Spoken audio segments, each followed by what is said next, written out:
কাইলৈ অৰ্থাৎ 12 ডিচেম্বৰ আমাৰ জনীয়া প্ৰেছ ক্লাবৰ প্ৰতিষ্ঠা দিৱস।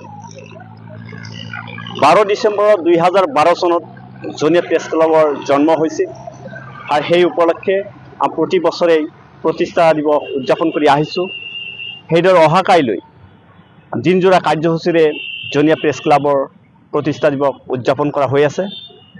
এইখিনিতে যিসকল সাংবাদিক বন্ধু আছে বিভিন্ন প্ৰান্তত, বিভিন্ন গাঁও অঞ্চলতে হওক, টাউন অঞ্চলতে হওক, আমি ভাবোঁ যে সাংবাদিকেই আমাৰ জনীয়া প্ৰেছ ক্লাবৰ সদস্য নহ'লেও আমি এইটোৱে ভাবি লওঁ যে আমি সকলোবোৰ এটা পৰিয়ালৰে হয়। যিমানবোৰ সাংবাদিক আছে সকলো আমি এটা পৰিয়ালৰ মানুহ। গতিকে আশা ৰাখছোঁ যে কাইলৈ যিটো আমাৰ প্ৰগ্ৰাম প্ৰতিষ্ঠা দিৱস উদযাপন কৰিবলৈ গৈ আছোঁ আৰু সাংবাদিক বন্ধুসকলক এইখিনি কৰজোৰে আহ্বান ৰাখিম যে সকলোৱে যাতে এই কাৰ্যসূচী সফল ৰূপায়ণৰ ক্ষেত্ৰত সকলোৱে সহযোগিতা কৰে, তাৰ বাবে পুনৰ সকলোলৈ মই আহ্বান ৰাখিছোঁ। নমস্কাৰ, আমি জনীয়া প্ৰেছ ক্লাবৰ পৰা জনাবলৈ পাই সুখী হৈছোঁ যে জনীয়া প্ৰেছ ক্লাবৰ ত্ৰয়োদশ প্ৰতিষ্ঠা দিৱস তথা বাৰ্ষিক অধিৱেশন আমি 12 ডিচেম্বৰ তাৰিখে অনুষ্ঠিত কৰিবলৈ গৈ আছোঁ। আমি তাৰ কাৰণে বিস্তৃত কাৰ্যসূচী ৰাখিছোঁ। আপোনাৰ আমি ছাত্ৰ ছাত্ৰীৰ কেইবাটাও প্ৰতিযোগিতা ৰাখিছোঁ।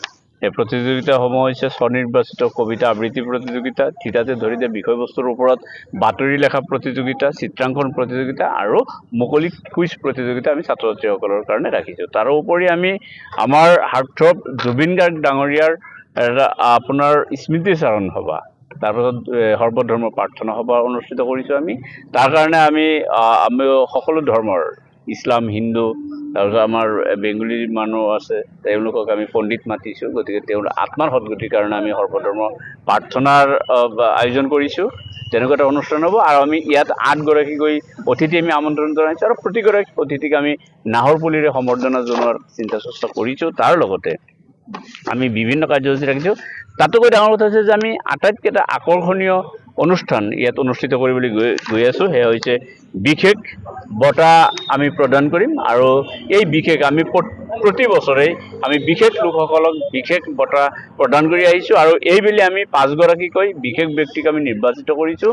সেয়া হৈছে আমাৰ সংবাদ নক্ষত্ৰ বঁটা। আমি অসমীয়া খবৰৰ মুখ্য সম্পাদক বিশ্বজিৎ দাস ডাঙৰীয়াক আমি সংবাদ নক্ষত্ৰ বঁটা প্ৰদান কৰাৰ সিদ্ধান্ত গ্ৰহণ কৰিছোঁ। তাৰ লগতে নিৰপেক্ষ সবল কণ্ঠ বঁটা আমি প্ৰদান কৰিম শ্ৰীযুত আকাশ দলে ডাঙৰীয়াক আৰু তেখেতৰ লগত ইতিমধ্যে আমাৰ কথা হৈছে আৰু তেখেতে আমাৰ ইয়াত যথা সময়ত আহি উপস্থিত হ'বহি বুলি আমাক জনাইছে। তাৰপাছত সফল অভিভাৱকৰ বঁটা আকবৰ আলী আহমেদ ডাঙৰীয়াক আমি জনাম। নীৰৱ সংগীত সাধনা বঁটা আতাউল্লাহ ডাঙৰীয়াক আমি জনাম কাদঙত। সবল মানসিক বঁটা মইনবুৰীৰ মাজেদ আলী, তেখেতে বিকলাংগ মানুহ আৰু তেখেতে বিকলাংগ মানুহ হোৱাৰ পাছতো তেখেতৰ 2খন ভৰিয়ে বিকল, তাৰপাছত তেখেতে লোকৰ ওচৰত হাত নাপাতি তেখেতে নিজে কাম কৰি খাই আছে। তাৰ কাৰণে তেখেতে আমাৰ কাৰণে বিশেষ আৰু তেখেতক সবল মানসিক বঁটা আমি প্ৰদান কৰাৰ চিন্তা চৰ্চা কৰিছোঁ। তাৰ লগতে আপোনাৰ মুকলি সভা অনুষ্ঠিত হ'ব 12 তাৰিখে 3 বজাত আৰু ইয়াত সভাপতিত্ব কৰিব জনীয়া প্ৰেছ ক্লাবৰ সভাপতি মাননীয় মইনুল হক চৌধুৰী ডাঙৰীয়াই আৰু ইয়াত মুখ্য অতিথি হিচাপে আমাৰ বৰপেটা লোকসভা সমষ্টিৰ সাংসদ তথা প্ৰাক্তন সাংবাদিক আব্দুল খালেক ডাঙৰীয়া ইয়াত উপস্থিত হ'ব। তাৰ লগতে বহু কেইগৰাকী বিশেষ ব্যক্তিক আমি আমন্ত্ৰণ জনাইছোঁ, সাংবাদিকৰ পৰা আৰম্ভ কৰি। ইয়াত নিৰ্দিষ্ট বক্তা হিচাপে নকুল তালুকদাৰ ডাঙৰীয়া থাকিব, আজুৰ সম্পাদক আৰু তেখেতে থাকিব। গতিকে ইয়াত আমি বহু কেইগৰাকী ব্যক্তিক আমি আমন্ত্ৰণ জনাইছোঁ। তাৰ লগতে আমাৰ আবেলি সন্ধিয়া 7 বজাত থাকিব গীতৰ শৰাই আৰু গীতৰ শৰাই উদ্বোধন কৰিব চিৰাজুল হক ডাঙৰীয়াই আৰু তাৰ লগতে বিশেষ আকৰ্ষণ গীতাঞ্জলি ওজা তালুকদাৰ ডাঙৰীয়ানীয়ে ইয়াতে গীত পৰিৱেশন কৰিব।